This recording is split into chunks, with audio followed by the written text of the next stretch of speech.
Hello, in this video I'm going to give you some physical health lifestyle habits for beginners. So by beginners, I mean people who are just learning how to take care of their physical health. This is going to be some very basic but simple and usually inexpensive or free ways to change your lifestyle with these habits, and these are all going to pertain to physical health of your body. So if you're interested in learning this, then stay tuned.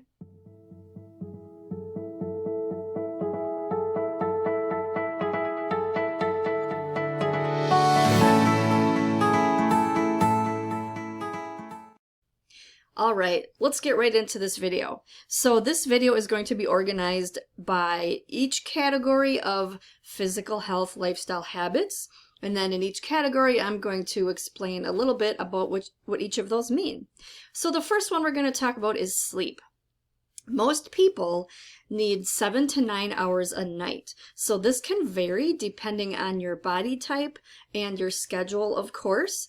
But if you can, try to be as close as possible to sleeping at, that should say 7 p.m., not 7 a.m., 7 p.m. to 6 a.m. So those are the hours that it's nighttime usually. I mean, give or take depending on the season, but anytime between midnight and 3 a.m. particularly try to be sleeping, because those are the hours that you're detoxing, your body is detoxing. And you want to try to not use blue light screens 1 to 2 hours before bed. And that is because your eyes are very light sensitive, and if any blue light gets into your eyes, it's going to screw up your circadian rhythm. So try to use blue light blocking apps. Try to use amber colored light bulbs. And there's a lot of things you can do for sleep. I'm just going to give you the basics in this video, so it's going to be like a quick introduction. This is mostly going to be basic tips, so if you're really interested in diving deeper into sleep, I've actually got a video about that goes deeper. So what you want to do is keep your room dark, cool, and quiet. Or use a fan or white noise machine. So fans and white noise machines, although they're, I mean, I wouldn't say they're loud, but they're not quiet either, but they drown out the sound. So any type of loud banging, if you live with anybody, if you live in the middle of a busy street, you're probably going to get woken up by those sounds. So using a fan or a white noise machine will improve that so much. I've been using these things for most of my life, and most of the time it works. The only time it doesn't is if there's some other weird reason why, like something is actually in the room. Like one time I actually had a squirrel fall through my ceiling, and of course I heard it because I was trained to hear noises that are really close to me, especially, you know, when there's an animal. You're kind of on high alert. But, you know, things like that aren't going to happen very often. So the darker you can keep your room, the better. The cooler you can keep your room, the better. Of course, to a certain extent. I wouldn't sleep in 40 degrees or anything, but, you know, dark, cool, and quiet is a general guideline. Meditate. That works really good before sleep. Sometimes when I meditate before bed, I actually start nodding off, and, you know, that's probably not so good for meditation, but it's good for sleep, because what a great way to get into the mindset of sleep is to meditate. And then writing in a journal will also help you sleep, because writing in a journal helps to purge your mind. It's going to get all of the worries out, all of your thoughts, all of your excess things that have accumulated throughout the day. And sleep is much better when you have a calm mind. And that's why journaling and meditation are so crucial, because those two things, particularly before sleep, are amazing. So now we're going to talk about water. A minimum of 8 glasses a day. So this can vary. There are some people, some certain body types that hold on to moisture a little better than others. So those people might be able to get by with a little bit less, but generally you want to stick to around 8 glasses. And also try to drink spring water if you can, or get a reverse osmosis machine. if you do have a reverse osmosis machine, this is something to remember, that they take out everything, even all of the beneficial minerals that you need. So in that case, there's two things you can do. You can either go the really, really cheap route and put sprinkles of Himalayan salt in your water. Not a lot, just a teeny bit, like not even a whole teaspoon. Just enough to not taste it, but that will help put some minerals back in. Or you can buy mineral drops. I buy this, there's a lot of different types of mineral drops out there. There's also fulvic and humic minerals, and I've been into those lately. But also you can just get some regular mineral drops that include like magnesium, potassium, and there's another one I'm forgetting, but all the basic ones that you need. So now we're going to talk about food a little bit, and of course this is a huge part of physical health. So you want to eat mostly whole foods that are organic if possible. So there is the Dirty Dozen list. You can find that if you just Google Dirty Dozen, you'll find that. So you don't have to buy everything organic, but those are pretty crucial to buy organic. And then whole foods are pretty much, you know, a real food that hasn't been processed. So, you know, like apples, things that you can identify, something like it came out of your garden. So you want to cook from scratch as much as possible.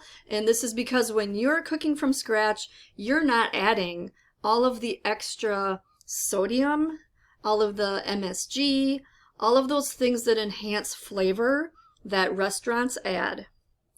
So you also want to eat mostly vegetables, leafy greens, fruit, lean protein, whole grains, herbs, and spices. So most of these things are whole foods too. So herbs and spices I really like because you can eat anything and it can taste good using herbs and spices. So if you're looking at this list going, oh no, vegetables and leafy greens, you can make them taste good with herbs and spices. Avoid sugar. Avoid fried foods that are fried in fat. Avoid ingredients that you can't pronounce. So these are pretty basic general ways that you can eat healthy. You really have to learn how to read the ingredient list. And that's going to cause so much, it's going to prevent so much bad food going into your mouth. You know, you don't really have to try to eat healthy when you just learn how to read ingredients. So now let's talk about sunlight. This is a super crucial part of physical health. You want 15 minutes a day, give or take, more or less depending on your skin color. Use sunscreen only if you exceed 15 minutes at a time if you have sensitive skin, because your body needs to have, there shouldn't be any barriers. You know, even if you're standing behind a window, if you're indoors, that cuts out a lot of the beneficial red light from the sun. So what you really want is direct contact with the sun, or direct, you know what I mean, right in the sun's light. Now we're going to talk about movement. So the basic minimum of movement is 20 minutes a day, 3 days a week, and you want to do cardio and strength training for those times. There are some people that do it, 5 or 6 days a week and then they rest one day. But I think it works best if you have a day in between. So 3, 4 at the most days in between. And 20 minutes a day is super doable for most people. Avoid sitting for more than 2 hours at a time. This is a great example of how living a healthy lifestyle is not really hard work, because if you do sit a lot, all you have to do is set an alarm on your phone and have it go off every hour or two. And when it goes off, you just get up, you walk around, you stretch your arms, stretch your legs, stretch your back, stretch your neck, maybe jiggle around a little bit, jump on a trampoline, and then sit back down.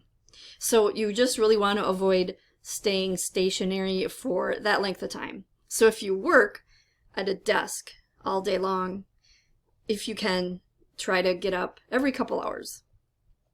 Do yoga, walking, or stretching 3 days a week. So why do I put these all into the same category? Yoga, stretching, and walking are very similar, but of course yoga has a lot of other benefits. Walking is easy for almost anybody, no matter what your health level is, no matter what your age is.